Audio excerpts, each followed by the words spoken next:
তো নমস্কার বন্ধুরা, তোমরা সবাই কেমন আছো? আশা করি তোমরা সবাই ভালো আছো। তো ভিউয়ার্স, যাওয়ার আগে একটা কথা বলবো, আগের দিন যে গাছগুলো দেখিয়েছিলাম তার রহস্যটা বলবো আজকে, যে গাছগুলো কিভাবে এত বড় হয়েছে এবং কাঁঠালগুলো কিভাবে এত হয়েছে। তো আসো দেখি। তো ভিউয়ার্স, আমরা আবারও চলে এসেছি, দেখতে পাচ্ছো? আসো এখানে। এই যে কাঁঠাল গাছে কাঁঠালগুলো হয়েছে, দেখো কত পরিমাণে, দেখেছো কত সুন্দর সুন্দর কাঁঠাল। দেখো তোমরা, এই একটা, এই একটা, এই দেখো নিচেই কতগুলো। কিন্তু গাছটাকে দেখো, গাছটা কি ছোট।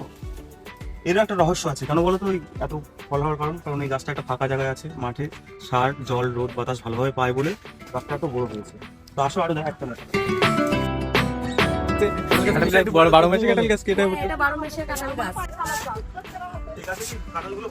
হ্যাঁ, এই গাছের বড় বড় কাঁঠাল হবে, এর সাইজ হবে, সারা বছর হবে এই কাঁঠাল। সারা বছরই হয়? হ্যাঁ, সারা বছর হবে। সারা বছর এটা? হ্যাঁ, সারা বছর হবে।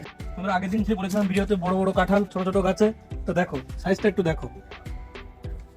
গাছটা দেখো ভিউয়ার্স, ছোট্ট একটা গাছ কিন্তু ঘটের মতো হয়েছে গাছটা, কত সুন্দর লাগছে ভিউয়ার্স। এই দেখো কাঁঠালগুলো দেখো নিচেও ঝরে আছে, গাছের গোড়া এখানেও কাঁঠাল হয়েছে ভিউয়ার্স, আশ্চর্য বিষয়। তো ভিউয়ার্স, তোমাদের যদি ভিডিওটা ভালো লাগে তো অবশ্যই লাইক করবে, কমেন্ট করবে, শেয়ার করবে এবং আমাদের চ্যানেলটিকে সাবস্ক্রাইব করতে ভুলো না এরকম ধরনের গাছ দেখার জন্য।